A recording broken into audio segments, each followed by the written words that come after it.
Assalamu alaikum. Welcome to Learner Academy. Myself Zunaira Rajput. Today is our 26th lecture on courage.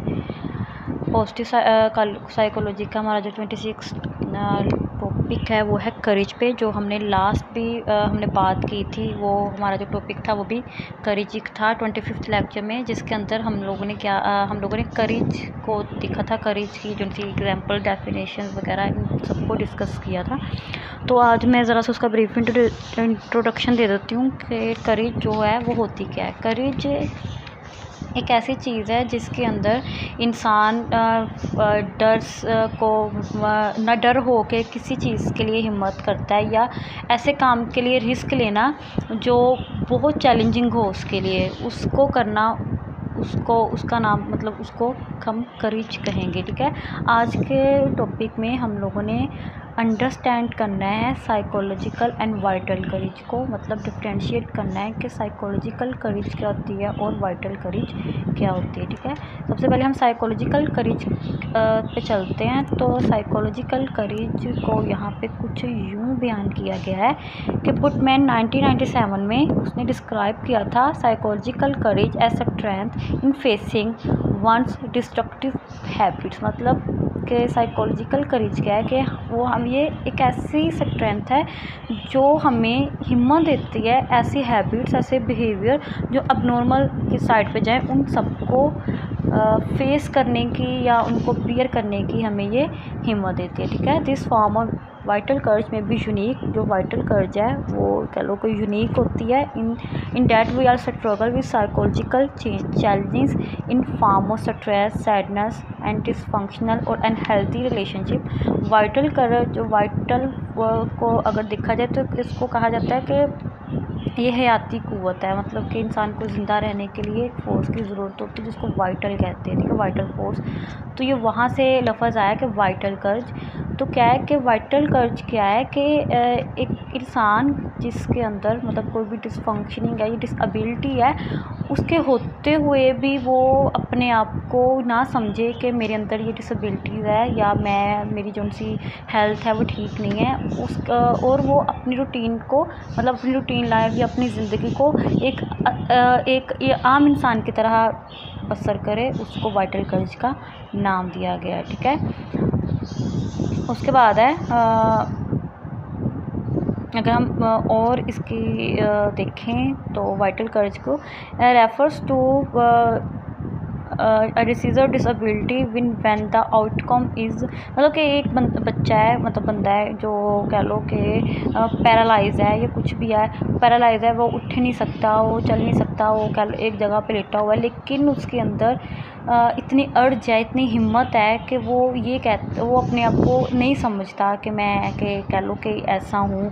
तो क्या होता है कि वो जब वो अपने को डिसेबल नहीं समझ रहा, ठीक है, वो डिसेबल नहीं समझ रहा, तो वो दूसरों पे ऐसा होता है कि वो बोझ नहीं है। ठीक है, मैंने काफ़ी रिसर्चेस के बाद वो जो उनसे ये साबित हुआ है कि ऐसे लोग जिनके अंदर ये अर्ज है, वो लोग कभी भी अपने आप को डिसेबल्स नहीं समझते, और उनके अंदर ये होता है कि वो उनके अंदर कुछ करने का जुनून सब बहुत ज़्यादा होता है। ठीक है, उनके अंदर जो सी हिम्मत, जुनून, उम्मीद होती है वो हम नॉर्मल लोगों से ज़्यादा होती है। ठीक है, हम जो उनसे बिल्कुल फिट लोग हैं, हम लोगों से उनके अंदर जो उनसे होती है वो ज़्यादा होती है।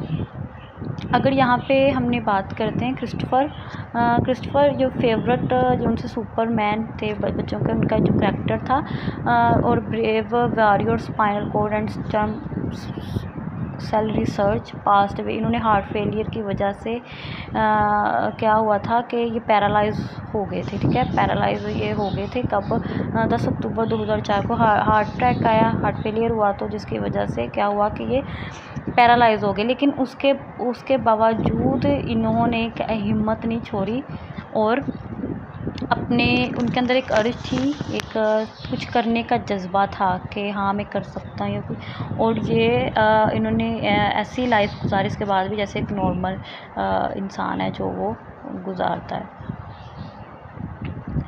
तो उसके बाद अगर हम बात करते हैं स्टीफन हॉकिंग, जो कि प्रोफेसर थे, उसके बाद इन्होंने बहुत सी मूवीज़, इन्होंने बहुत सी टीवी शोज़ में काम किया।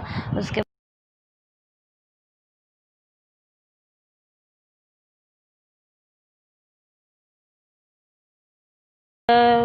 इनको ये प्रोफेसर थे, सही है, ठीक है। जब ये इनकी कह लो कि 64 में जाके इनको डायग्नोज हुआ कि इनको जो मसल्स है, जो उनसे इनके मसल्स हैं वो ठीक तरह से जो उनसे वो काम नहीं कर सकते। यही था कि इतना था कि ये सही से बोल नहीं सकते थे, ये व्हील चेयर पे ही होते थे। व्हील चेयर पे ही इन्होंने सॉरी मैंने यहाँ पे गलत बता दी। जो स्टीफन हॉकिंग की जब इनकी डेथ हुई है तब इनकी एज 64 थी, और जब मतलब इनको ये ये मसले मतलब इनको जो मसला बना तब इनकी एज थी वो थी 22 थी, ठीक है। तो इन्होंने क्या किया कि इन्होंने अब 40 ईयर्स है जो ये इन्होंने गुजारे हैं, 40 ईयर्स के लगभग गुजारे हैं इन्होंने। तो वो कैसे ही ऐसे ही व्हील चेयर पे बैठ के, और उसके बाद इन्होंने बहुत सारे ऐसे टीवी शोज़ में काम किया, बहुत सारी ऐसी बुक्स लिखी हैं, रिसर्च बहुत ज़्यादा किया है।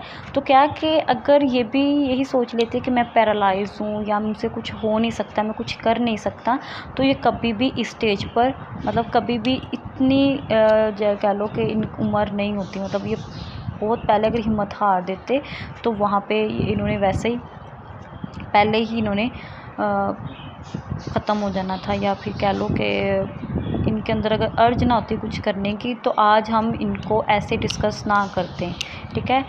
ये भी हमारे लिए एक रोल मॉडल है कि इन्होंने इतना ज़्यादा हिम्मत के साथ जो उनसे है वो काम किया है। उसके बाद हम डिफ्रेंशिएट करते हैं फ़ियर और करेज को, कि फ़ियर क्या है और करेज क्या है। फ़ियर कह लो कि है कि हमने ऐसी चीज़ का डर जो अभी हमने किया नहीं है। मतलब कि फ़ियर होता है जो उनसे किसी चीज़ से पहले का डर। कोई अगर जैसे हमें कह लो कि एग्ज़ाम आ रहे, अभी एग्ज़ाम हुए नहीं हैं लेकिन उनका डर जो पहले हमारे माइंड में खौफ से बैठ जाता है उसको फ़ियर कहते हैं, ठीक है। उसके बाद करेज क्या है? करेज है कि उन ऐसे सिचुएशन को फेस करना जिसमें फ़ियर आ रहा है, उनको कहते हैं। उसके बाद अच्छा उन्होंने लिंक किया है between fear and courage has been assumed centuries to relationship is not well understood. उन्होंने कहा कि फियर और करेज का जो रिलेशनशिप है अभी तक हमें सही से समझ नहीं आया कि ये है क्या चीज़, ठीक है। One of the first researchers to this link कि उन्होंने क्या कहा था कि people can perform courageous act, मगर अगर उनके अंदर अगर ऑब्ज़र्व किया जाए कि उनके अंदर बहुत ज़्यादा डर है तो वो लोग कभी भी अपने आप उनके अंदर हिम्मत नहीं होगी। लेकिन ऐसे लोग जिनको अंदर ये देखा जाए कि वो न डर हैं, उनके अंदर कुछ करने की हिम्मत या फिर कुछ हर सिचुएशन को फेस करने की जो हिम्मत होती है वो जौन सी है वो बहुत ज़्यादा होगी। तो हमारा जौन सा था आज जो टॉपिक था करेज का कम्प्लीटली एंड हो गया है, ठीक है। इसके अंदर हमने जो भी लास्ट लेक्चर में भी और इसके अंदर भी हमने जो बात की है वो ख़त्म हो गई है। करेज का जो टॉपिक था उधर तक था। इसके अंदर हम लोगों ने जो किया है वो सबसे पहले इसकी डेफिनेशन थी, दैन इसका जो ब्रीफ इंट्रोडक्शन था, फिर हमने डिफ्रेंशिएट किया था वाइटल करेज और साइकोलॉजिकल करेज क्या होती है, इसके मेजरिंग कैसे की जाती करेज को। उसके बाद फियर और करेज के अंदर जो सा लिंक था हम लोगों ने उसको डिस्कस किया, ठीक है। और जो सा था आज जो हमारा टॉपिक है वो यहीं पे ख़त्म हो रहा है। इंशाल्लाह ताला नेक्स्ट में जब हम और तरीके से अगर करेज को हम जो नेक्स्ट टॉपिक है उसमें हम और तरीके से इसको देखेंगे। तब तक के लिए अल्लाह हाफिज़।